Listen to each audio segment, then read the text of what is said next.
진짜 비참하다. 나도 모르게 뱉어버린 말처럼 내 인생은 비참했다. 살아갈 이유가 없어 비참한 것이 아니라 죽을 용기가 없어서 비참한 것이다. 이렇게 추잡하게 살 바에 그냥 죽어버리면 좋을 것을 오늘 하루도 살아보겠다고 발버둥이다. 한숨을 쉬며 식탁을 닦고 있자 안방문이 열리는 소리가 들렸다. 그 소리에 잔뜩 긴장한 채 몸을 돌리며 인사했다. 안녕히 주무셨습니까, 아버지? 아버지는 헛기침을 대신으로 인사를 받고는 내가 닦고 있던 테이블을 쓱 바라보았다. 마치 검사라도 하듯 손가락으로 슬쩍 쓸어보는 걸 숨죽이며 지켜보던 나는 다시금 아버지가 헛기침을 하며 식탁에 앉는 걸 확인하고 나서야 안도의 한숨을 쉬었다. 매일매일 매 순간순간이 이런 긴장의 연속이다. 밥은? 네, 바로 드리겠습니다, 아버지. 난 다급히 미리 준비해둔 아침 식사를 꺼내놓았다. 밥은 고슬하게, 계란은 노른자까지 푹 익혀서, 국은 너무 뜨겁지 않게 하고 김치는 2종류 이상, 생선보단 고기 위주로. 난 머릿속으로 아버지 취향을 되새기며 다시금 확인하고는 한 발 떨어져 아버지가 수저를 드시는 모습을 지켜보았다. 한 입, 두 입. 오늘은 무사히 넘어가려나 싶은 그 순간, 이 새끼가 또 정신 못 차리는구만. 억하는 순간 내 얼굴로 국그릇이 날아들었다. 이딴 흙냄새 나는 국 같은 건 너나 처먹어. 죄송합니다. 아픈 머리를 감쌀 새도 없이 바닥에 엎어진 국그릇을 치웠다. 그나마 적당히 식혀놓은 덕에 화상을 입진 않아 다행이라면 다행이었다. 열심히 바닥을 닦는 동안 아버지의 말이 이어졌다. 제 할 일을 못하면 그건 사람 새끼가 아니야. 저 마당에 있는 닭새끼, 개새끼만도 못한 거라고. 짐승 새끼보다 못하면 어떻게 되는지 아나? 아버지는 거칠게 의자를 밀치고 일어나시더니 몽둥이를 집어들었다. 사람 노릇할 때까지 그냥 개 맞듯이 맞는 거야. 이후로 끔찍한 고통이 한동안 이어졌다. 되는 대로 싹싹 빌면서 죄송합니다. 잘하겠습니다. 용서해 주세요. 따위의 말들을 한 것 같지만 제대로 기억이 나질 않는다. 그러다 손가락 하나 까딱할 수 없을 지경에 되어서야 매질이 멈춰왔구나 싶을 뿐이었다. 며칠 내로 너희 엄마가 올라올 거다. 그 전까지 집 정리 싹 해놓고 준비해. 이불도 전부 꺼내서 빨고 먼지 한 톨이라도 남아있으면 쫄쫄 굶길 테니 그래 알아. 몸을 추스리기도 전에 걸레를 집어들고 바닥을 닦는 내 모습이 너무 비참해서 쉴 새 없이 눈물이 흘러나왔다.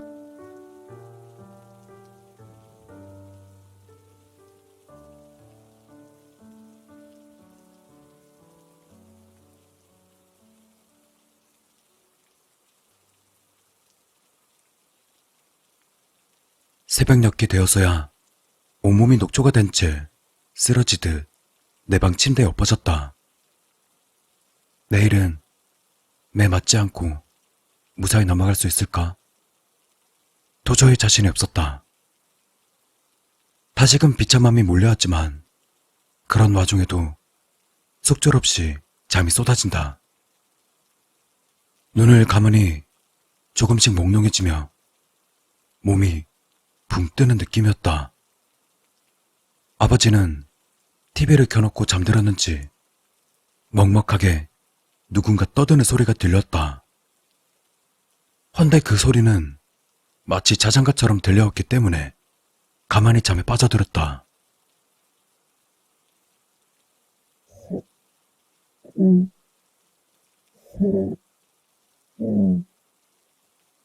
얼핏 잠들었던 것 같은데 아침에 얻어맞은 상처가 욱신거리는 바람에 절로 눈이 떠졌다. 그리고 여전히 들려오는 TV 소리. 가녀린 여자의 목소리였다. 혹시 TV가 아니라 환청 같은 것일까? 난 멍한 상태에서 귀를 기울여 보았다.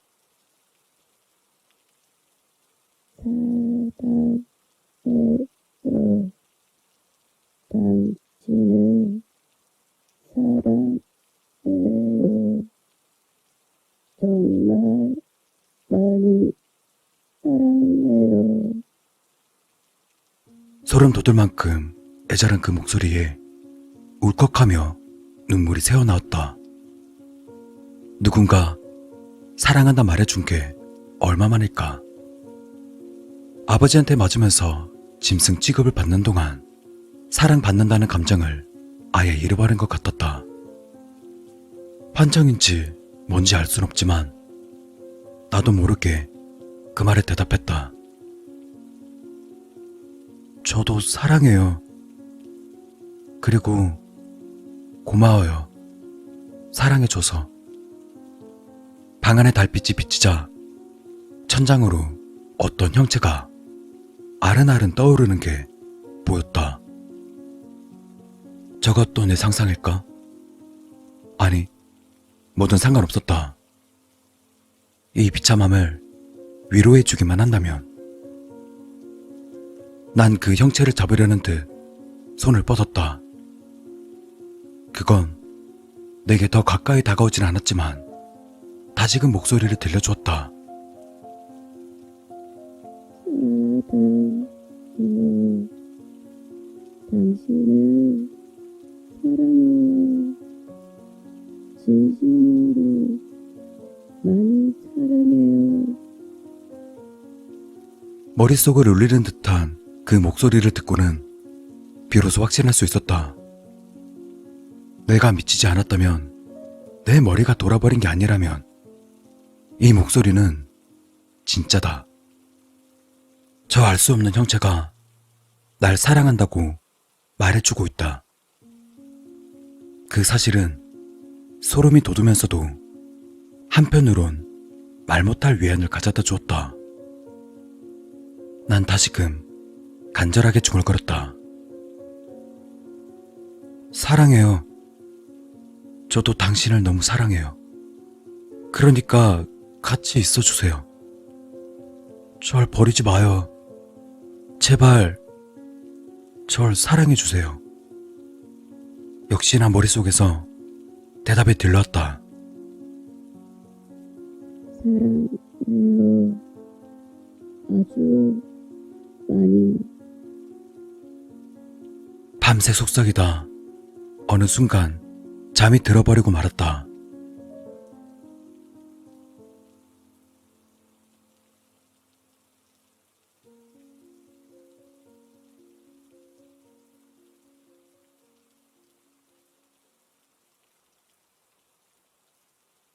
아침 6시가 되자 알람이 울린 것도 아닌데 발작을 하듯 잠에서 깼다.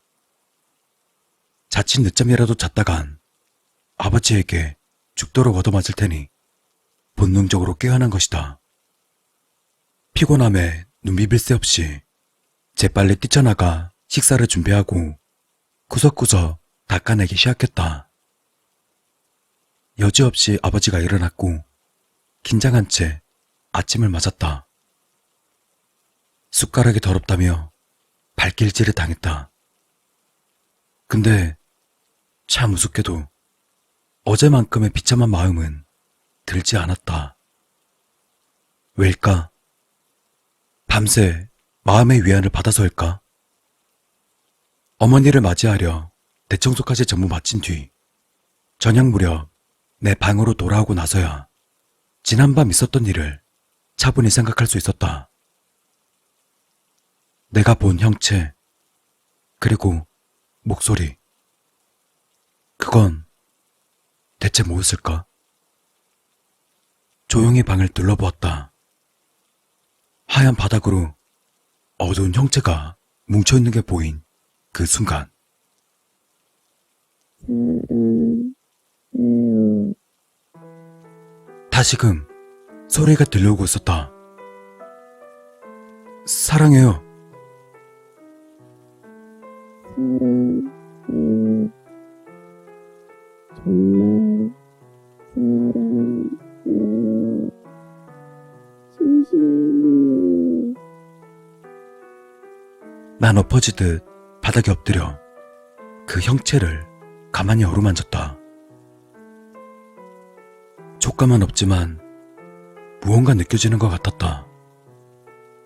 그리고 무엇보다 목소리가 명확하게 들린다. 이제 확신할 수 있다. 난 미치지 않았다. 이 형체는 날 사랑하고 있다. 정말 절 사랑해요?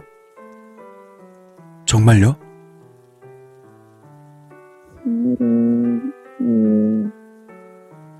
정말로 진심으로 당신의 아내가 될게요. 저도 사랑해요. 정말 너무 사랑해요. 당신을 너무너무 많이 사랑해요. 고마워요. 너무 고맙고 또 사랑해요. 난 미친 사람처럼 바닥에 얼굴을 파묻고서는 사랑한다고 말하고 있었다. 그렇게 한동안 눈물을 쏟아내자 머릿속이 차가워졌다. 흐릿한 형체와 목소리.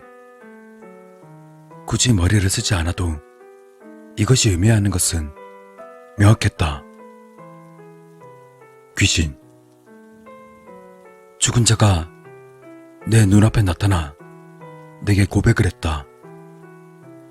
믿기 힘들지만 이건 현실이었고 이 현실이 감사했다. 연애는커녕 감히 친구조차 생각하지 못하는 내게 사랑하는 귀신이 생겼다. 귀신이라면 아버지가 빼앗지도 방해하지도 못한다. 내 방에서 언제고 행복한 시간을 보낼 수 있다. 그래도 정 힘들고 괴롭다면 그땐 진짜 용기를 내서 죽으면 된다. 아니, 이제 죽을 용기가 생겼다. 그녀가 날 사랑해주는 그녀가 기다리고 있을 테니까. 사랑해요. 저도 당신을 사랑해요. 그리고 고마워요. 난 바닥에 누워 형체가 있는 곳을 쓰다듬으며 행복하게 잠을 청했다.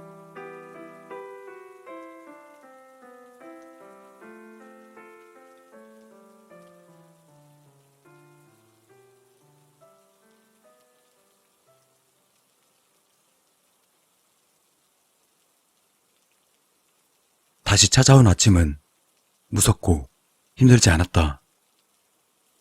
내겐 그녀가 있었으니까. 정신이 없어 몰랐는데 조금만 집중하면 방이 아닌 곳에서도 그녀를 찾을 수 있었다. 냉장고 앞이나 창가, 커튼 앞에서 그녀는 나를 따라오듯 내 주변을 맴돌고 있었다. 그 덕에 긴장하지도 않고 차분하게 식사를 준비했고 정말 오랜만에 매를 맞지 않고 넘어갔다. 그녀는 내게 힘을 주고 있었다. 용기를 주고 있었다. 그 사실이 너무도 행복해서 웃음이 나올 지경이었다. 이제야 좀 쓸만해졌네. 너희 엄마 데려올 테니까 그때도 지금처럼 잘해. 너희 엄마 계란말이 좋아한다니까 해놓고. 아버지는 그렇게 말하며 밖으로 나갔다. 다녀오세요, 아버지. 난 서둘러 그녀를 찾았다. 그녀는 고개를 돌릴 필요도 없이 검은 구름처럼 몽실하게 피어나는 그녀를 쉽게 찾을 수 있었다. 사랑해요. 난 수줍게 말하며 그녀에게 다가갔지만, 헌데 그녀는 내가 다가가는 것만큼 멀어지고 있었다. 왜 그래요? 절 사랑한다고 했잖아요. 왜 도망가는 거예요?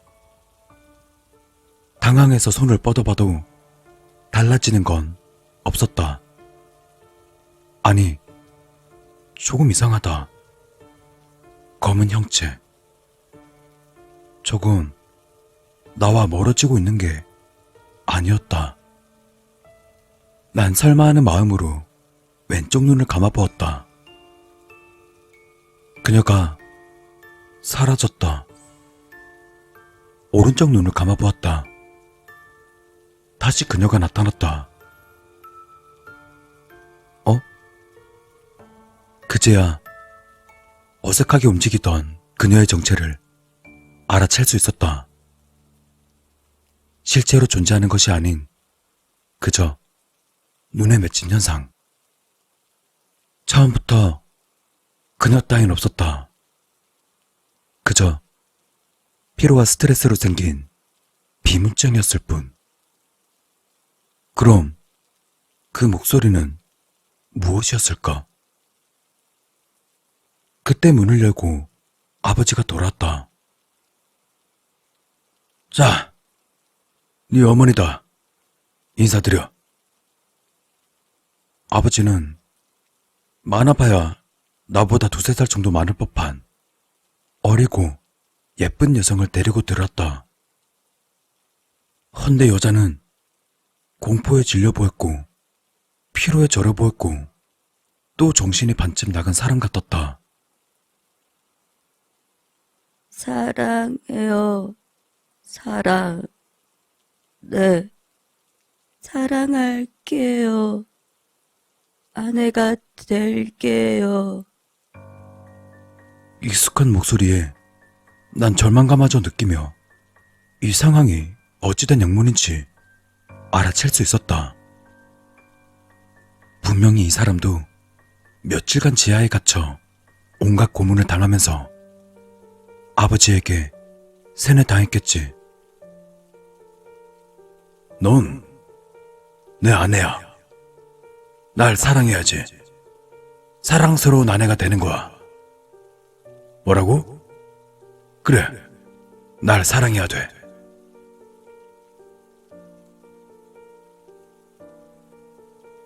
세 달 전, 내가 잡혀와서 아들이라 세뇌당한 것처럼 아버지에 대한 공포가 커지며 몸이 떨리기 시작했다. 인사하라니까. 뭘 그렇게 멍청하게 서 있어? 난 화들짝 놀라며 어머니에게 고개를 숙였다. 안녕하세요, 어머니.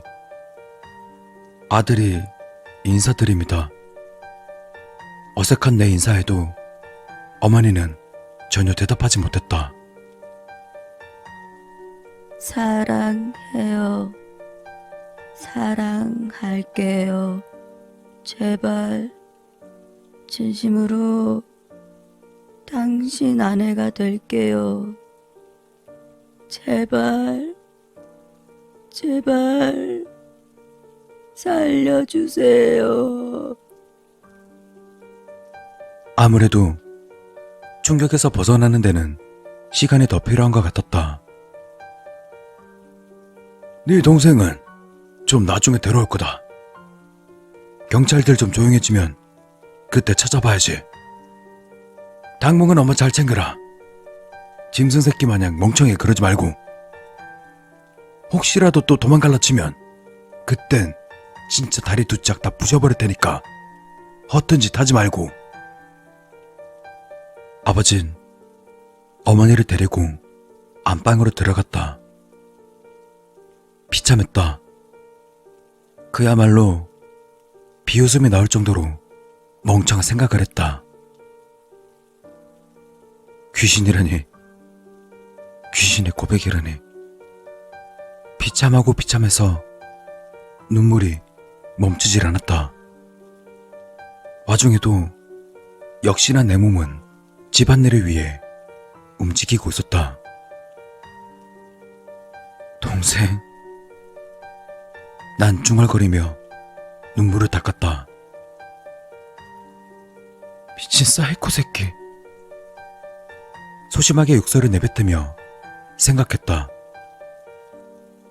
아버지, 아니, 이 정신 나간 놈의 가족 만들기 놀이는 대체 언제 끝날까?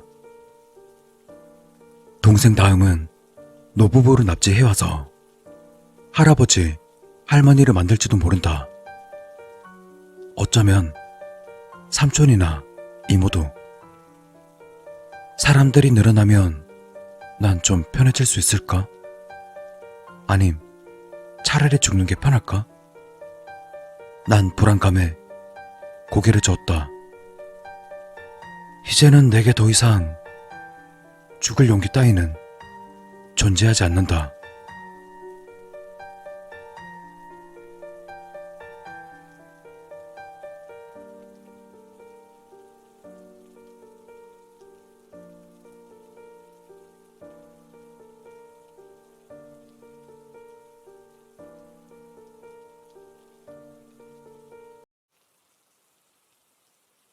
뜨겁다.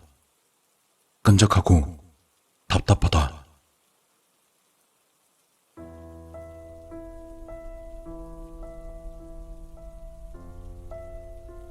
여름의 중간을 막 가르고 있는 이 시점에서 더운 날씨가 새삼스러울 것은 없지만 정신을 차린 날 맞아주는 상식 이상의 더위에 적지 않게 당황할 수밖에 없었다. 물이 배어나올 듯 스파디스파한 공기를 힘겹게 폐에 밀어넣고는 기억을 더듬었다. 분명 일을 마치고 집에 도착한 것까지는 기억나는데 그 이유가 명확하지 않다.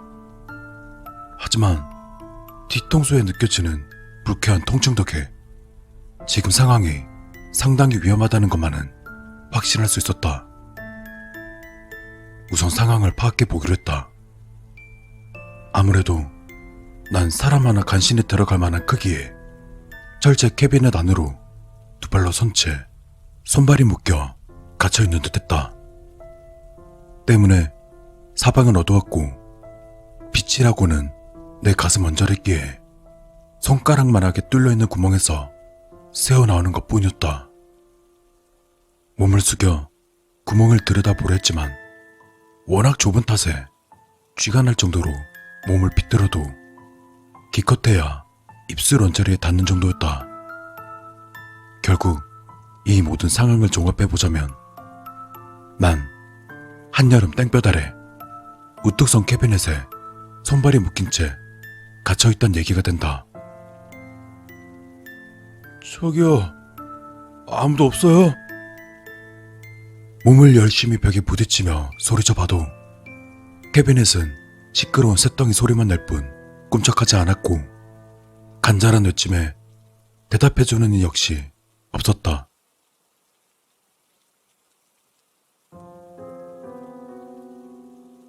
내가 대체 왜 이곳에 갇혀있을까? 근본적인 질문이었지만 전혀 짚이는 게 없다. 내가 돈이 많아서 몸값을 요구해 올 리는 없을 테고 누구한테 원한을 산 적도 적을 만든 적도 없다. 난 상식선에서 난 여기에 이렇게 있을 사람이 아니다. 하지만 이후에 어쨌건 지금의 난 여기에 있고 미칠 듯한 더위에 정신이 나갈 지경이었다. 조금 몸을 꿈틀인 것만으로 어느새 몸은 물이라도 끼얹은 양 땀으로 젖어가고 있었다. 반대로 목은 점점 말라왔고 후덥지근한 공기가 코와 입속을 거칠게 오고 갈수록 타는 듯한 통증은 커져갔다. 땀이 자꾸 눈에 배어들어 제대로 뜨고 있기 힘들 만큼 고통스러웠다. 이제 슬슬 해가 절정의 위치로 달리고 있는지 캐비넷 안은 한계를 모르고 점점 더 뜨거워지고 있었다. 호흡이 가빠지고 눈앞이 흐려지자 죽음의 공포가 서서히 몰려오고 있었다. 쩍 달라붙은 입안으로 뭔가 수분기를 밀어넣지 않으면 정말 그리 될지도 모른다. 그 순간 빛이 들어오는 하나뿐인 구멍이 무언가에 의해 막혔다. 난 손을 더듬어 구멍 안으로 밀고 들어온 무언가를 만져보았다. 호스, 고무호스다. 곧 호수에서 물이 밀려오는 소리가 들려오기 시작했다.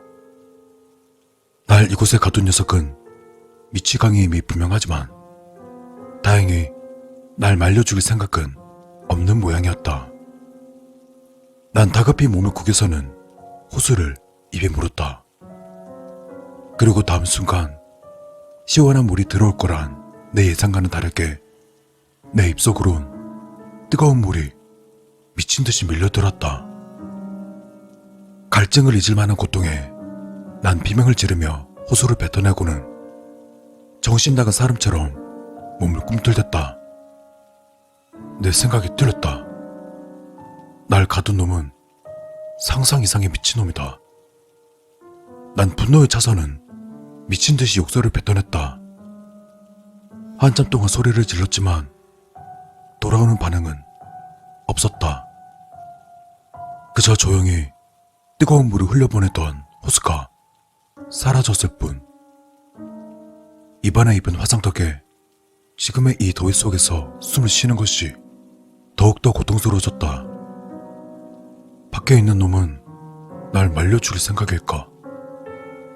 그게 진짜인지 아닌지는 모르지만 호수가 빠져나가고 제법 많은 시간이 흐르는 동안 아무런 변화도 없었다. 그저 내가 할 수 있는 거라고는 점점 높아지는 온도에 불타는 듯한 고통을 느끼며 숨을 헐떡이는 것뿐. 조금이나마 공기가 들어오는 구멍에 입을 대고 가쁜 숨을 몰아쉬는 것도 거의 한계에 다다랐다고 생각할 때쯤 밖에서 목소리가 들렸다. 고통스럽나? 차가운 중년 남자의 목소리였다. 들어본 것도 같고 아닌 것 같기도 한 그런 목소리. 살려주세요. 기력이 쇠한 나는 축 늘어진 목소리로 간신히 말했다. 그래, 그럴 때지. 뜨겁고 목 타고 숨 막히고 고통스럽겠지. 그럼 왜 네가 이런 꼴을 당하는지 알고 있나? 똑똑히 들어. 넌 지금 벌 받는 거야. 네가 저지른 짓거리에 대가를 치르는 거지. 난 있는 힘을 다 쥐어짜내 남자에게 소리쳤다. 내가 뭘 잘못했는데. 너 누구야? 나한테 왜 이래? 난 이런 일을 당해야 할 정도로 나쁜 짓을 한 적이 없다. 내가 그리 착한 사람은 아닐지 모르지만 이런 벌을 받아야 할 정도로 사악한 사람 역시 아니다. 하지만 남자는 확신의 찬 목소리로 말했다. 아니, 확실해. 넌 죄를 지었고 이건 네가 한 짓에 대한 벌이야. 혹시 사람을 잘못 본 것이 아닐까? 거기에 생각이 미치자 난 분노를 가라앉히고 다급함을 담아 눈물을 뱉어내듯 애원했다. 아니 저기 선생님, 사람을 잘못 보신 것 같습니다. 전 그렇게 나쁜 사람이 아니에요. 제발 좀 열어주세요. 얼굴 보고 확인 한 번만 해주세요. 아무래도 이건 오해가 있으신 것 같습니다. 선생님, 전 선생님이 누구지도 몰라요. 잠시간의 침묵이 이어졌다. 그리고 둔탁한 소음과 함께 눈앞으로 빛이 훅 들어왔다. 동시에 작은 공간에 갇혀있던 열기가 빠져나가며 마치 차가운 물에 뛰어든 착각이 들 정도로 시원한 공기가 내 몸을 감싸왔다. 난 캐비넷 안으로 엎어져서는 속에 담아두었던 뜨거운 열기를 모조리 뱉어내고 시원한 공기를 마음껏 들이켰다. 한동안 헐떡거린 후에야 고개를 들어 남자의 얼굴을 확인할 수 있었다. 체크무늬 남방에 짧은 수염을 기른 중년의 남자. 분명 본 기억이 있었다. 내 기억이 맞다면 2주 전쯤 이 사람에게 쓰지 않는 조립식으로 된 창고를 팔았었다. 잠금 장치까지 달린 제법 훌륭한 물건이지만 다리를 많이 차지하는 통에 인터넷으로 구매자를 찾았고 이 남자가 좋은 값으로 물건을 사주었다. 내 기억으론 시골에 혼자 사시는 노쇠한 어머니 집 뒷뜰에 설치할 거라 했었다.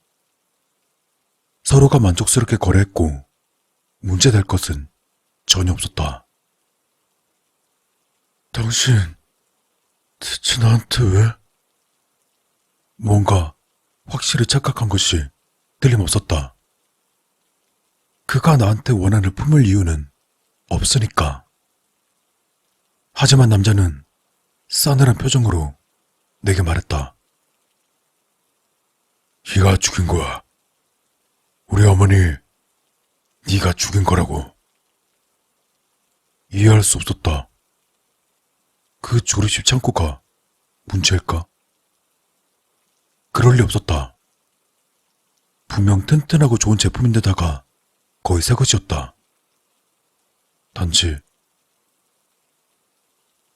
거기에 생각이 미친 난 설마 하는 기분으로 남자를 보았다. 미리 얘기해줬어야지. 잠금장치가 가끔 말썽 부린다고 한마디라도 해줬어야지. 그걸 핑계로 내가 값을 깎을까봐 무서웠나? 간이 창고는 큰 문제가 없다. 다만 가끔 자물쇠 이상으로 문이 잘 안 열릴 뿐. 그저 힘껏 밀어낸다면 어렵지 않게 열 수 있는 정도였기 때문에 괜히 긁어 부스럼일까 싶어 굳이 언급하지 않았던 사소한 고장이었다. 그렇게까지 심각한 것은 아니다. 하지만 그게 완전히 고장나 사용자를 안에 가두어 버렸다면 어떨까? 우리 어머니가 4일이나 거기 갇혀 계셨어. 연락을 안 받으시길래 혹시나 싶어 급하게 시골집에 내려갔더니 어머니가 창고 안에 쓰러져 계셨지. 열리지 않는 문을 손톱이 다 빠지도록 긁어줬고 뜨거운 날씨에 그 공간에 갇혀서 호흡곤란에 열사병에 갈증을 풀자고 먼지 섞인 땀을 필사적으로 핥으시면서 4일을 끔찍한 고통을 겪으셨다고. 곧장 어머니를 병원에 모시려 했지만 너무 늦었어. 결국 시원한 물 한 모금 들이지 못하고 내 품에서 어머니를 떠나보내야 했지. 어때? 이제 좀 알겠나? 난 충격을 받은 채 남자의 말을 듣고 있었다. 문득 방금 전 겪었던 지옥 같은 고통이 떠올라 몸을 떨어했다. 4일. 너무도 끔찍한 시간이다. 나 때문에 그런 고통을 겪고 나 때문에 돌아가신 걸까? 이제 알아들었으면 똑똑히 새겨. 이 안일함 때문에 어머니가 겪었을 고통 너한테 100배 1000배로 갚아줄 테니까. 남자는 쓰러진 나를 거칠게 일으켜서는 그대로 캐비넷으로 쑤셔 넣었다. 아니, 안 돼. 용서해주세요. 죄송해요. 제가 잘못했습니다. 제발 살려주세요. 죄송합니다. 발악적으로 소리쳐봤지만 어둡고 좁은 공간 속으로 다시 가두어졌다. 그리고 다시금 뜨거운 공기가 내 몸을 채워넣기 시작했다. 숨이 가빠오고 눈에는 눈물이 맺혀왔다. 이 여름의 지옥 같은 더위는 내 죄책감과 후회를 모조리 녹이 없애려는 듯 뜨겁게 휘몰아치며 주변 공간을 채워넣고 있었다.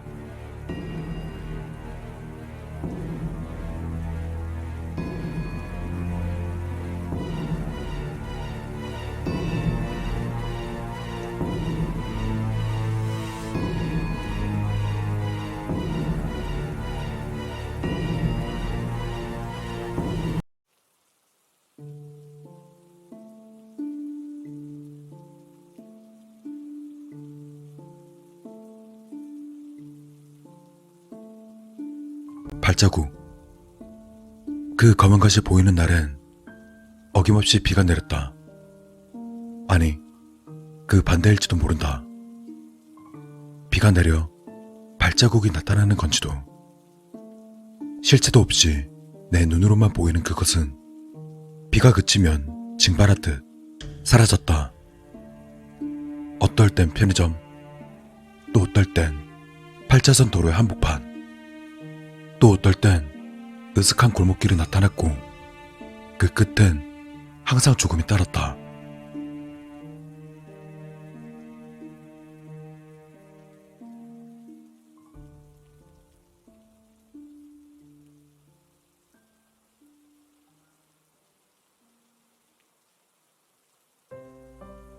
일 년 전 여름. 그때도 지금과 다름없이 일용직을 전전하며 살아갔다. 하루 벌어 하루 먹고 사는 인생. 복날이라는 핑계로 함께 일하던 인부들과 삼겹살에 술을 마시며 거나하게 취했던 밤. 고꾸라질 듯한 몸으로 집을 향해서 터벅터벅 걷고 있는데 갑자기 하늘에서 비가 쏟아지기 시작했다. 우산도 없이 내리는 비를 맞다 보니 쥐기가 조금 가시는 듯했다.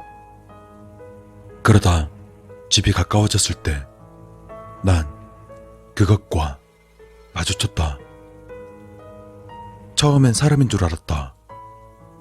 모자가 달린 비옷에 검은 장화를 신은 채 인도를 등지고 차도에 바짝 붙어서 있었다.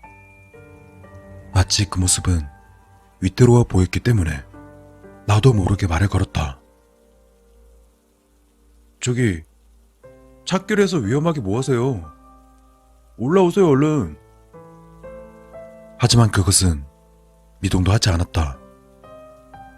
순간 머쓱해진 나는 그것에 다가가 어깨에 손을 올렸다. 저기요, 괜찮으신 거 맞죠?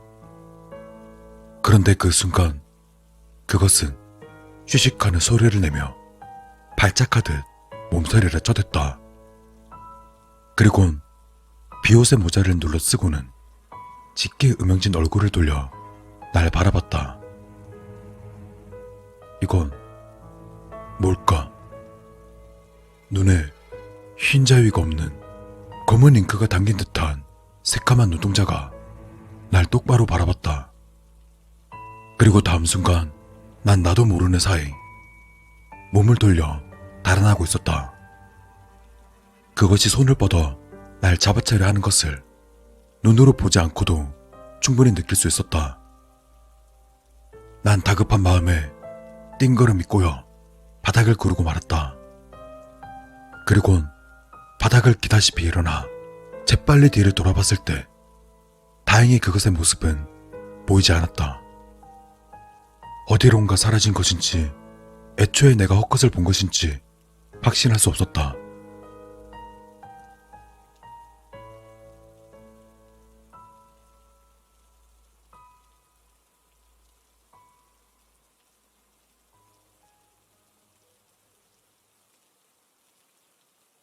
그 일이 있고 며칠 뒤 비가 내렸다. 공사장 현장에서 포대를 나르고 있던 나는 작업이 중단되자 다른 인부들과 함께 천막 아래에서 담배를 태우고 있었다. 그리고 그때 처음으로 그것을 보았다. 사람들의 어깨 너머로 보이는 검은 발자국. 끈적한 타르가 묻은 신발이 찢고 지나간 것처럼 보이는 그것은 빗물이 흙바닥에 고이고 흐르는 와중에도 그 모양이 선명했다. 발자국은 공사 차량이 오가는 도로를 통과해서 공사가 한창인 건물의 입구로 향해 있었다. 반장님, 저기 발자국, 저거 굽기 전에 닦아야 하는 거 아니에요? 담배를 태우던 반장에게 말했지만 반장은 내 손가락이 가리키는 방향을 보면서 말했다. 발자국? 무슨 발자국? 발자국 안 보이십니까?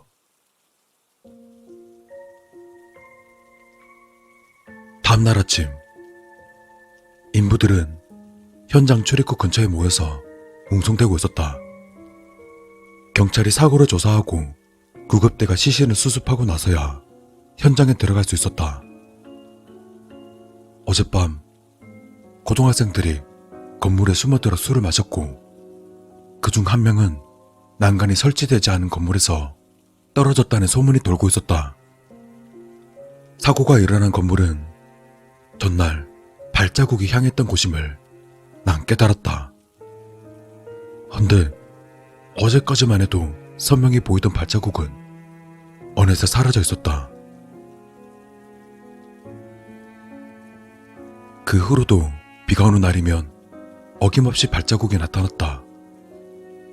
그리고 그것은 내게만 보였다. 발자국은 원룸 건물 앞에 찍혀 있었을 땐 그곳에 살던 30대 남자가 자살했고 사고가 잦은 교차로에 발자국이 찍혔을 땐 신호를 위반한 킥보드 운전자가 트럭에 깔려 사망했다. 그리고 오늘 아침 인력사무소에 가려던 나는 그 자리에 주저앉고 말았다. 문 밖엔 시커멓고 끈적한 그 발자국이 당장이라도 현관으로 쳐들어올 듯 선명히 찍혀 있었다.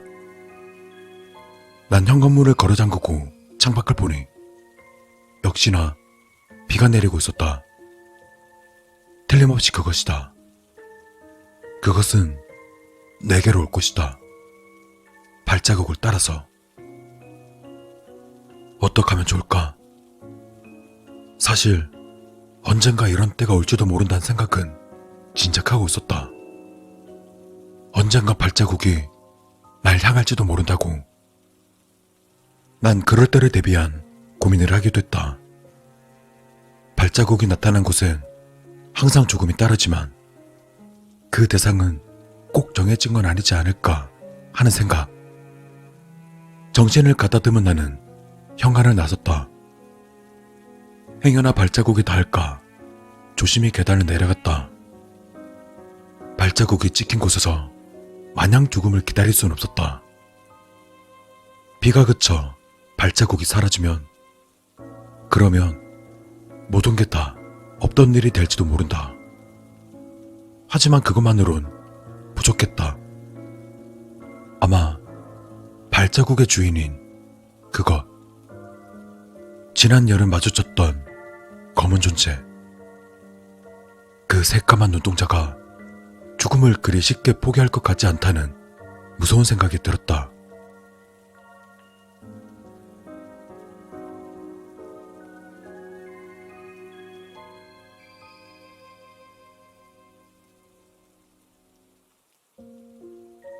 계획을 실행하기 위해선 날 대신할 사람이 필요했다.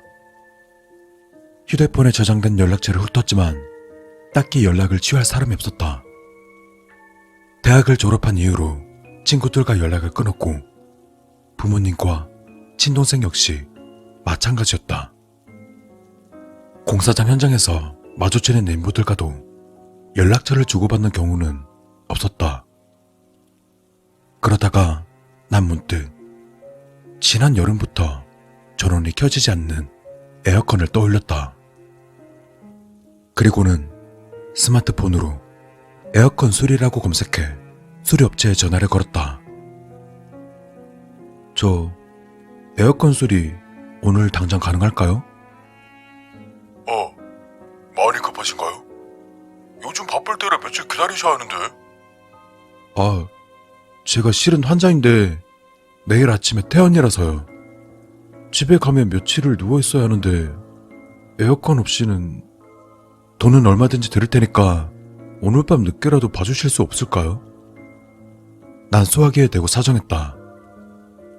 나도 모르게 거짓말이 술술 나왔다. 그러자 수화기 너머의 남자는 잠시 머뭇거리더니 말했다. 그럼 집에는 안 계신단 거죠? 뭐 사정이 그러시면 늦게라도 가겠습니다. 감사합니다. 주소하고 비밀번호는 문자로 보내놓겠습니다.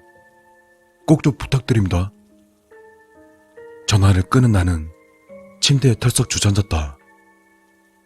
내 예상이 맞다면, 그리고 계획이 틀어지지 않는다면 오늘 밤 발자국의 끝에는 에어컨 기사가 있을 것이다.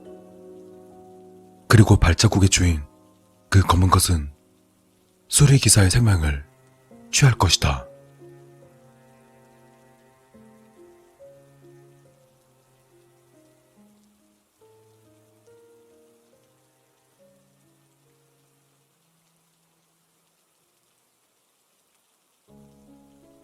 여전히 비는 계속해서 내리고 있었다. 언제쯤 그칠까? 일기예보는 내일 아침부터 하늘이 맑을 거랬다. 비가 그치면 다 괜찮아질 것이다.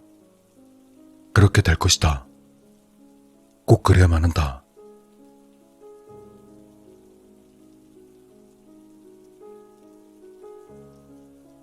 새벽이 다 되도록 수리기사에게 연락이 오지 않았다. 수리를 마쳤을까? 설마 수리하기 전에 그것이 찾아온 걸까? 아니면 수리를 하다가 난 수리기사에게 확인 전화라도 해볼 엄두가 나지 않았다. 억지로 잠을 청해보기도 했지만 도저히 잠이 오지 않아서 뜬 눈으로 밤을 새웠다. 그러다 영영 오지 않을 것 같은 아침이 왔고 창가에 햇빛이 비쳐들었다. 난 조심스레 거리로 나섰다. 내가 살고 있는 원룸 근처의 바닥을 살피면서 천천히 걸었다. 비가 그친 덕에 검은 발자국은 어디에도 보이지 않았다. 건물의 입구에도 계단에도 발자국은 보이지 않았다. 하지만 두려움은 가시지 않았다. 현관을 열기 두려웠다. 내 예상과 계획이 맞아 떨어진 거라면 방 안에는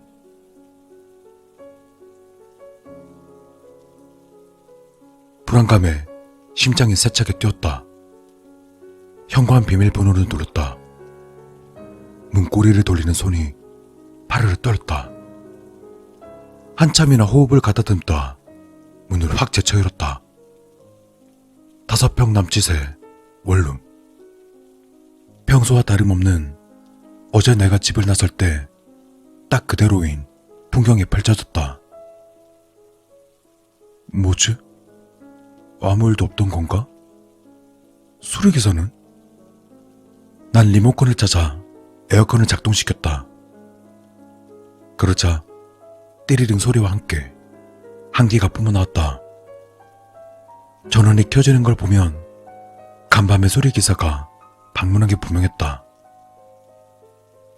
이렇게 끝난 건가? 단순히 자리를 피하는 것만으로 죽음을 피할 수 있는 건가?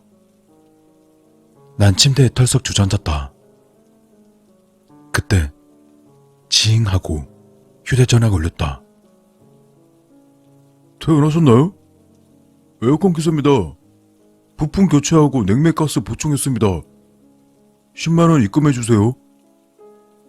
수리기사가 보낸 메시지였다. 난 감사하다는 답장과 함께 10만 원을 이체했다. 그리고는 침대에 누웠다. 긴장이 풀려서인지 스르르 눈이 감겼다.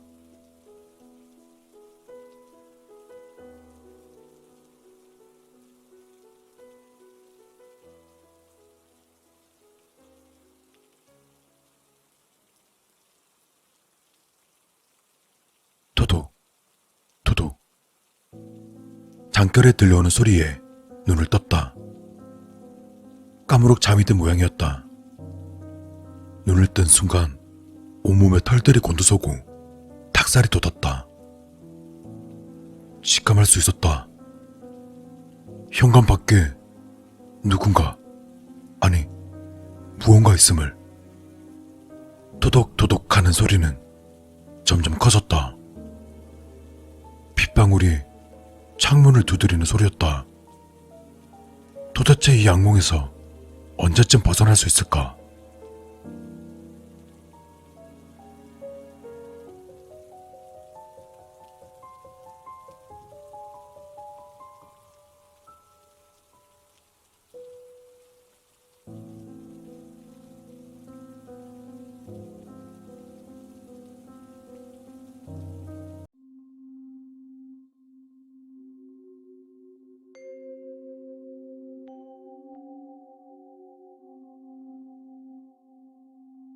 우리 어머니는 몇 년 전부터 노인 간병일을 하고 계신데 나이가 많으신 치매 환자가 보는 환각에 관한 이야기를 들려주었다.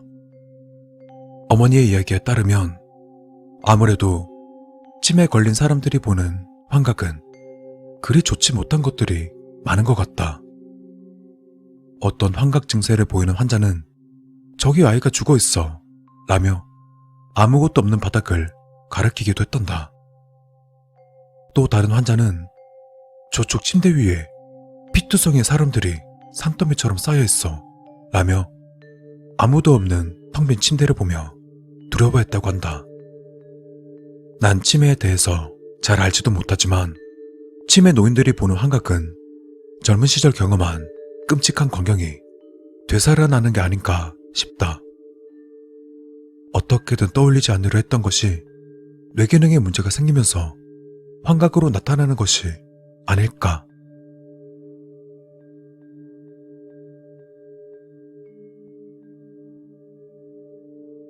작년 겨울 97세라는 많은 나이에 세상을 떠나신 우리 증조 할머니도 돌아가시기 몇 년 전부터 치매를 앓으셨다.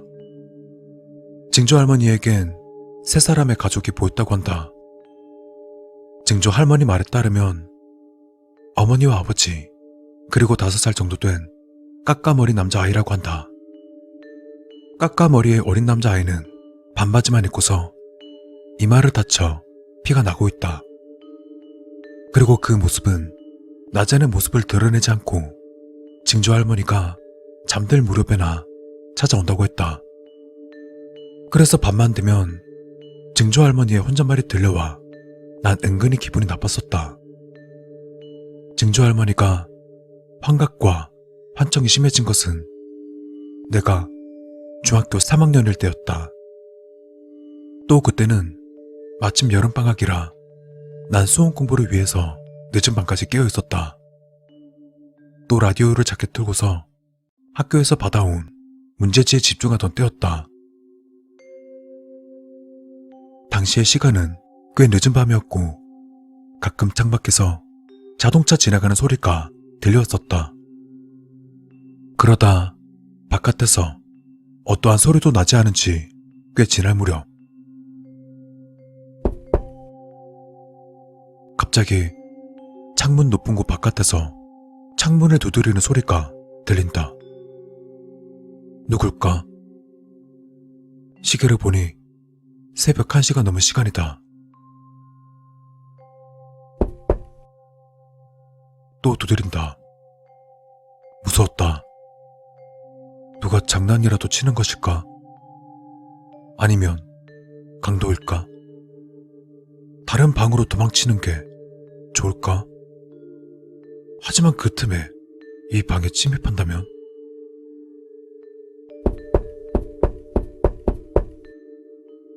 갑자기 손바닥뼈로 창문을 두드리는 것 같은 소리와 손바닥을 펴서 창문을 두드리는 소리.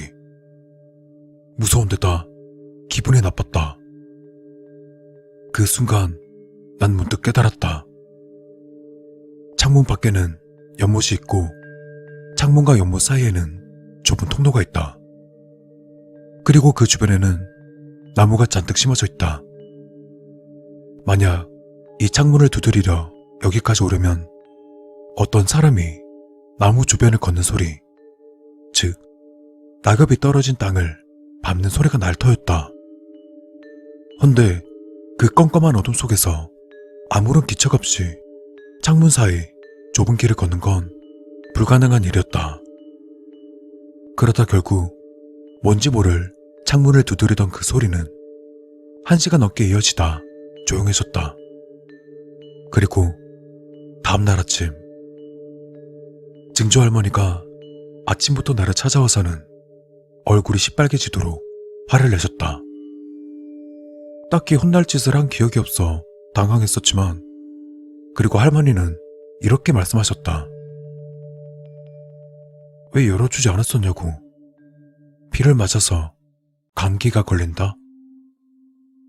무슨 소리를 하는 걸까? 어제는 비가 오지 않았었는데. 그러다 할머니는 또 화를 내시며 내게 말씀하셨다. 아이가 울었다. 왜 열어주지 않았었냐? 아이? 대체 무슨 말씀을 하시는지 알 수 없었다. 할머니의 다음 말은 할머니 방의 창문이 열리지 않으니까 저쪽 방 창문으로 가서 열어달라고 말하렴 이라고 말했었고, 내가 창문을 열어주지 않았었다고 하셨다.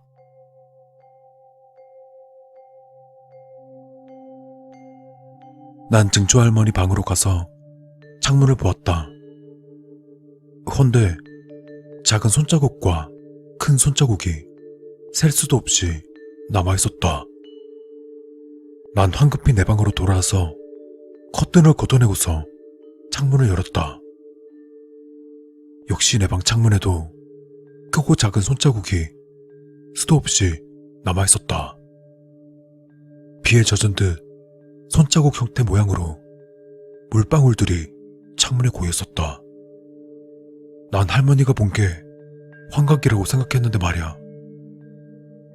아무래도 진짜였나 보다. 내가 그때 만약 창문을 열었더라면 증조 할머니께서 보았던 세 사람의 가족을 보았을까?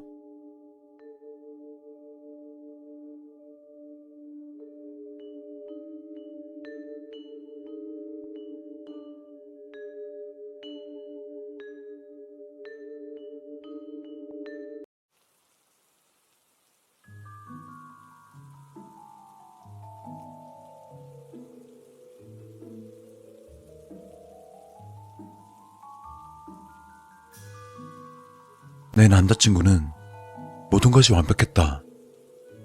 준수한 외모, 또 멀리서 봐도 훤칠한 키에 현직 로펌 변호사이기까지 했다. 누가 봐도 지방대를 나온 내가 봉을 잡았다고 할 것이다. 헌데 단 한 가지만 제외하면. 영화 재밌지? 난 빨대를 빨아대며 지그시 그를 바라보았다.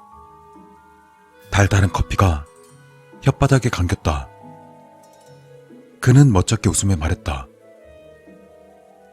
그렇네. 재밌어. 뭐 할까? 글쎄, 뭐 할까? 그는 이게 문제였다. 누가 봐도 1등 남편감이었지만 연애 대상으로는 0빵점이었다. 여자를 리드할 줄도 몰랐고 자기 의견이란 게 도통 없는 남자였다. 우리 집에 갈래? 뭐? 그가 뜬금없이 꺼낸 말에 난 적잖이 당황했다. 순진하게 생겨가지고선 어떻게 낯빛 하나 바뀌지 않고 저런 말을 할까 싶었다. 몹시도 당황스러웠지만 짧은 순간 난 곰곰이 생각해 보았다. 어쩌면 기회일지도 몰랐다. 이참에 그와 확실하게 맺어질 수 있는 절호의 기회. 집에 꿀단지라도 모셔뒀어? 너무 쉽게 승낙하면 쉬워 보일 것이다. 꿀단지는 아니고 보여줄 게 있어서. 난 속으로 코웃음을 쳤다. 보여줄 게 있겠지. 재밌는 거야? 영화보다도? 그럼 재밌지. 그의 눈이 생기로 반짝였다. 평소에 그런 모습을 본 적이 있던가? 그와 만난 몇 주 동안 그에게서 그런 표정을 접한 기억이 없었다. 물론 우리가 오랜 기간 교제를 해온 사이는 아니니만큼 내가 모르던 그의 모습일지도 몰랐다. 결국 나는 그의 고급 세단을 타고 그의 집으로 향했다. 난 그의 차 냄새가 좋았다. 그의 채채보다도 더. 그의 집을 본 적도 단 한 번도 없었다. 항상 그가 바래다 주는 식이었기 때문이다.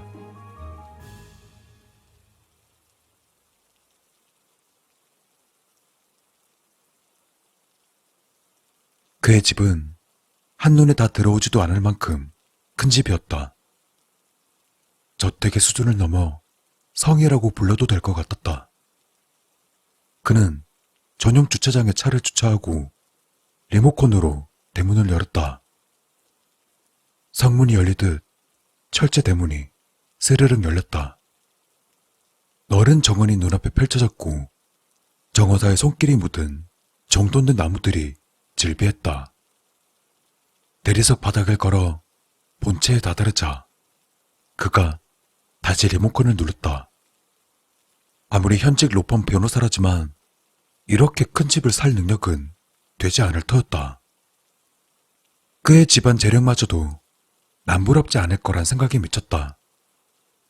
그러자 난 즐거움에 온몸이 부르르 떨릴 지경이었다.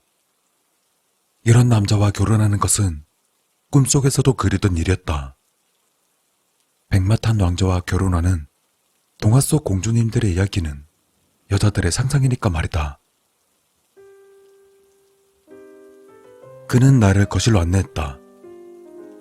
대식구가 앉아도 남을 만한 커다란 식탁 앞에 앉아있던 내게 그가 따뜻한 물을 건넸다. 어쩜 매너도 만점이다. 따뜻한 거 마시면 긴장이 풀려. 내가 긴장하고 있다는 사실을 어떻게 알았을까? 물론 그와의 일에 긴장한 것이 아니라 이 커다란 집의 위용에 긴장한 것이지만. 집이 좀 크지? 꽤 크네. 난 아무렇지 않은 척했다. 이런 데서 촌티를 부린다면 말짱꽝이다. 아마 자신의 집을 본 뒤 시큰둥한 반응을 보이는 건 내가 처음이었을 것이다. 드라마 속 재벌이세는 자신의 뺨을 때린 나쁜 여자에게 한눈에 반하지 않던가. 너무 커서 혼자 살기 좀 그렇지. 뭐 굳이 말하면 혼자는 아니고. 혼자가 아니라니? 애완동물. 아, 애완동물? 개라도 키우는 건가? 설마 고양이는 아니겠지? 난 고양이라면 질겁하는데 물은 더럽게도 싫어하는 냄새나는 동물. 차라리 개였으면 좋겠다. 시베리안 허스키 같은 커다란 개. 그 뽀송한 털에 비비적거릴 수 있는 그런 고급스러운 개. 고양이야? 아니. 그렇지. 개가 틀림없다. 고양이 아니면 개지 뭐. 그렇구나. 어디 있는데? 찜실에 있어. 집 안에 들여놓고 키울 정도면 아쉽지만 큰 개는 아닐 것이다. 요크셔 테리어나 푸들도 나쁘지 않다. 고급스러운 분위기만 있다면. 그런 강아지들을 끌어안고 헤어샵에 가는 것도 꽤 멋진 예유지. 봐도 돼? 조금 있다가. 그보다 집 구경 좀 할래? 그래도 돼? 너무 오래 걸린다고 지루해만 하지 마. 뭐야, 너무 과장하는 거 아니야? 그는 내 손을 잡고 집안 이곳저곳을 구경시켜 주었다. 지하실과 그가 자는 침실을 제외하곤 모두 둘러보았다. 내가 가장 놀란 곳은 화장실이었다. 무슨 궁전도 아니고 화장실에 레드카펫이 깔려 있었다. 그곳에서 뒹굴어도 여한이 없겠다는 생각이 들었다. 누가 레드카펫에서 굴렀는데 그곳이 화장실이라 생각하겠는가? 또 서재엔 그의 지식의 원천이 잠들어 있었다. 옅은 곰팡내가 나는 것 같기도 했지만 아무렴 어떤가? 그마저도 고풍스런 느낌이 들었다. 천쪽은 넘을 만큼 두꺼운 책들이 영문으로 된 제목을 달고는 가지런히 꽂혀 있었다. 난 그 중에 하나를 꺼내 보는 척을 하다 다시 제자리에 꽂아 넣었다. 혹시나 뒤집어 넣지 않을까 조바심 내며 조심스레 행동했다. 그에게 나의 무식함이 들통나면 화사다. 물론 무식함을 뒷받아주는 미모가 있으니 그리 걱정할 일은 아니지만 조심해서 나쁠 건 없으니까. 그의 옷방엔 온통 수트뿐이었다. 그의 직업상 수트를 입는 일이 많다지만 수십 벌이 넘는 듯했다. 자긴 청바지도 안 입어? 글쎄, 난 종종이 편하더라고. 그래? 어릴 때도? 아마 20살 이후부턴 항상 정장만 입었지? 친구들도? 아니, 그렇진 않지. 덕분에 녀석들에게 난 늘 번외였어. 특히 옷 이야기할 땐 난 낄 수조차 없었거든. 삶의 재미를 못 누리고 사는 거야. 자기 생일 때 내가 청바지 하나 사줄게. 그에게 청바지를 선물해야겠다. 난 이 남자와 결혼하는 게 목표니까. 침실은 좀 그렇지? 아니, 난 자기 어떻게 자는지 궁금한데? 혹시 나 모르는 잠버릇이라도 있는 거 아니야? 아니야, 난 조용히 자. 보면 깜짝 놀랄걸? 그의 말대로 그의 침실은 깔끔하게 정돈되어 있었다. 천연 녹돌이 깔린 침대 위로 고급 토끼털 이불이 누워달라고 아우성치는 듯했다.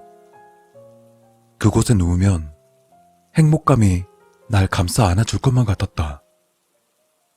벽걸이 텔레비전은 그 위용을 자랑하고 있었고 앤틱풍의 고급스런 작은 자개농, 그리고 그 위엔 어항, 아니 수족관?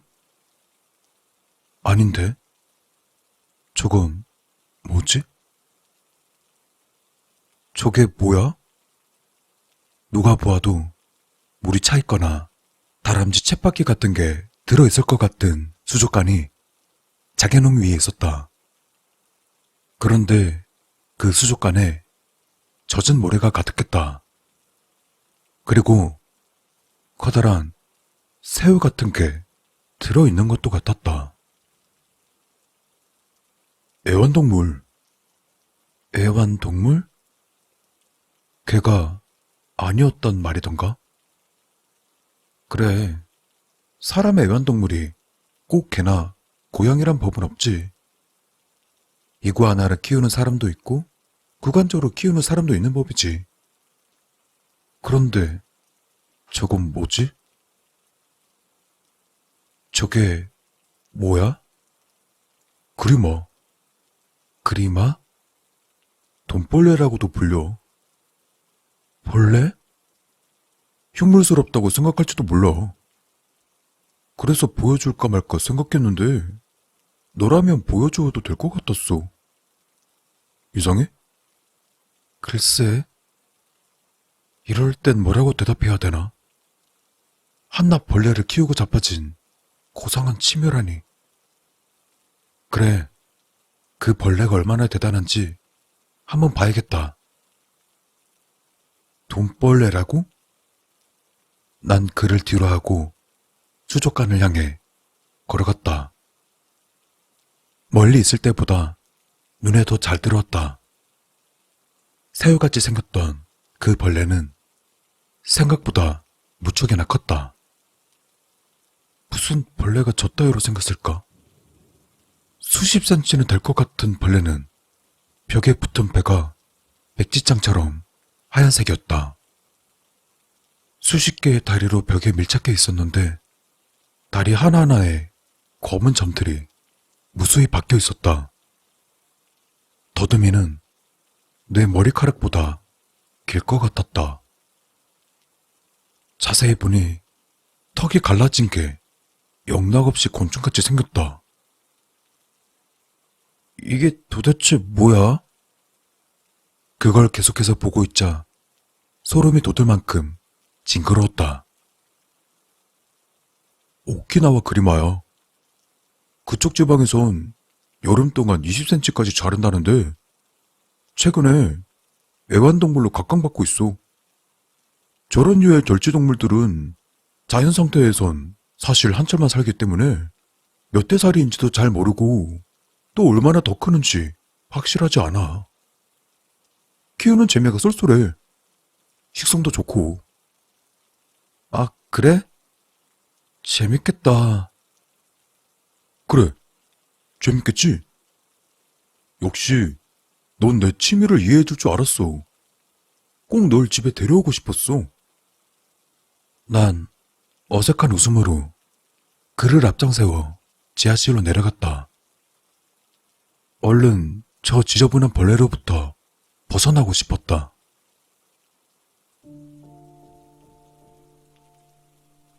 지하실은 지하실이란 말이 무색할 만큼 화려했다. 은은한 하늘색 조명에 벽돌은 고급스런 대리석으로 장식되어 있었다. 또 갖가지 물건들이 아무렇게나 쌓여 있었다. 그 중에서도 검은 천이 씌어져 있는 물건이 내 시선으로 들어왔다. 딱 내 키만큼 커다랗고 네모난 물건이었다. 가구가 아닐까 싶었다. 저게 뭐야? 사육장. 어? 그림만 보기 사육장. 아까 그 벌레 먹이? 놈이 식성이 워낙에 좋아야지. 너무 커버려서 벌레로는 감당이 안 되더라고. 요즘엔 하루가 멀다 하고 나보다 더 자주 밥을 먹는다니까. 그의 눈에 또다시 생기가 반짝였다. 이제야 알 것 같았다. 그가 자신의 집으로 초대한 이유를. 나에게 그의 개상한 취미를 설득하고 싶은 셈이었다. 그래도 이만하면 다행이다. 이런 류의 인간들에게 유별난 취미는 한두 개씩 있는 법이니까. 차라리 변태 같은 취미가 아니라서 그나마 다행이다. 그가 천을 걷어냈다. 어머, 저게 뭐야? 커다란 사육장. 그러니까 철장 안에 하얀 토끼들이 득실거렸다. 서로가 서로의 꼬리를 물고 뜯는 모습도 눈에 들어왔다. 그 빨간 눈들이 날 쳐다보는 것만 같았다. 그것들은 빛을 보고 반응하는지 수십 마리가 찍찍거리는 소리 때문에 귀가 먹먹해질 지경이었다. 그는 능숙한 솜씨로 그 토끼 중에 한 놈의 꼬리를 잡았다. 사냥하는 거 보여줄게. 따라와. 미친놈 같았다. 곱상한 침을 좀 가지면 좀 덧나나? 난 억지 미소로 보이며 그를 뒤따랐다. 연신 찍찍거리며 벗어나려는 토끼를 그는 수족관 안으로 던져넣었다. 그러자 움직임이 없던 그 큰 벌레가 움직였단다. 그리곤 수족관을 빙글빙글 돌더니 토끼를 덮쳤다. 뱀처럼 따레를 튼 녀석은 커다란 주둥이로 토끼의 턱을 물어버렸다. 독이 있어. 그렇게 강한 건 아닌데 그래도 저 정도는 치명적이야. 싱그러. 저딴 절지동물이 포유류를 잡아먹다니 상상조차 해본 적이 없었다. 난생 처음 보는 광경에 머리가 어지러웠다. 토끼의 목에서 흘러나오는 핏방울 때문에 시선을 다른 곳으로 돌렸다. 더 이상 보고 있을 수가 없었다. 미안. 너무 징그럽지? 근데 적당한 먹이가 없더라고. 난 녀석이 얼마나 더 크는지 궁금하단 말이야. 어? 저거 봐. 오늘 밤에 탈피할 모양이야. 그는 흥분한 모양인지 두 주먹을 꽉 쥐었다. 난 그 모습에 치가 떨렸다. 얼마나 더 크는지 궁금하다니. 무슨 로봇 만화 보는 어린아이도 아니고 저런 것에 관심을 가지다니. 당신이랑 너무 안 어울려. 넌 넘치는 돈을 뿌리고 향락에 몸을 맡기는 게 더 어울린다고. 자기 너무 신난 거 아니야? 어? 날 집에 끌어들여 놓고 애완동물에만 관심 가질 거야? 난 그의 넥타이를 끌어당겼다. 그의 코가 내 입술 바로 앞까지 다가왔다. 아마 내 체취에 혼이 나갈 지경이겠지. 당신 집에 초대된 여자친구한테도 관심을 가져줘야지. 그래, 뭐. 그는 나에게 입을 맞추기 시작했다. 이제 됐다. 그의 유별난 치매도 감상했겠다. 이제 나무만 심으면 끝이다. 나의 꿈은 열매를 맺고 화사한 결실을 내게 선사할 것이다. 이제 그는 날 벗어나지 못할 것이다. 난 수많은 남자들이 인정한 예쁜 여자이니까.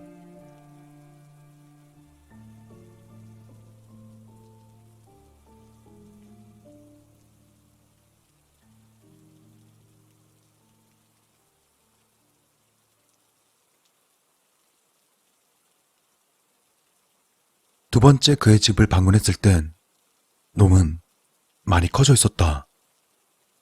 자겨농 위에 올려진 수족관의 크기도 더 커져 있었다. 저 정도의 크기라면 뭘 먹어야 되는 걸까? 녀석은 강아지만큼이나 커져 있었다. 많이 커졌지? 식성이 더 좋아졌어. 탈피도 하루에 2번씩 하고 정말 신기해.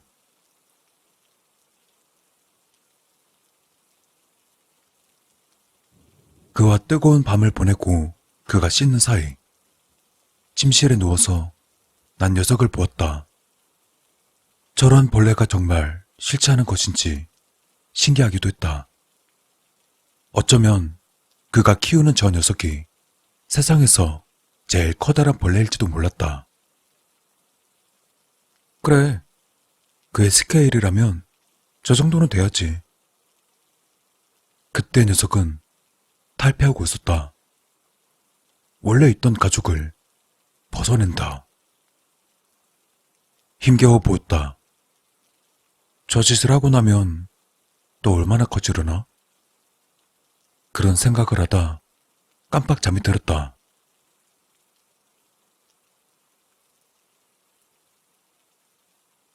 팔을 스치는 감촉에 눈을 떴다. 어둠 속에 그가 내 위에 올라타 있었다.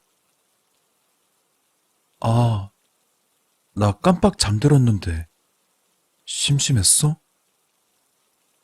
왜? 그의 대답은 예상하지 못한 곳에서 들려왔다. 침대에서 멀리 떨어진 문턱에서 남친의 목소리가 들렸다. 난 얼마나 더 크는지 궁금할 뿐이야. 그냥 그뿐이야. 그가 불을 켰다. 내 시선으로 밝은 천장의 불빛과 함께 그 벌레가 들었다. 너무 놀라 말문이 막힐 지경이었다. 백지장처럼 하얀 뱃살이 눈에 들어왔다. 내 머리통도 씹어 삼킬 만큼 커다래진 주둥이를 내 얼굴 위에서 딱딱 부닥치고 있었다. 그 사이로 타액이 흘러나와 얼굴에 떨어졌다. 왜 그 생각을 못했을까? 쥐 같은 동물도 잡아먹는데 거기서 더 커지면 먹잇감도 더 커진다는 생각을 왜 못했을까? 더군다나 사람도 동물인데. 그는 문턱에서 황홀한 눈빛으로 눈물을 보이며 이 광경을 바라보고 있었다. 울고 있으면서도 황홀경을 바라보는 듯한 이해할 수 없는 표정. 미안해. 진짜 난 그저 얼마나 더 크는지 그게 궁금할 뿐이야. 녀석은 자신의 다리를 오므리더니 내 몸에 밀착시키기 시작했다. 소름 끼치도록 차가웠다. 서서히 독이 묻은 주둥이를 내 목에 가져다 대기 시작했다. 발버둥조차 칠 수 없었다. 차라리 변태 같은 남자가 더 좋았을 것이다.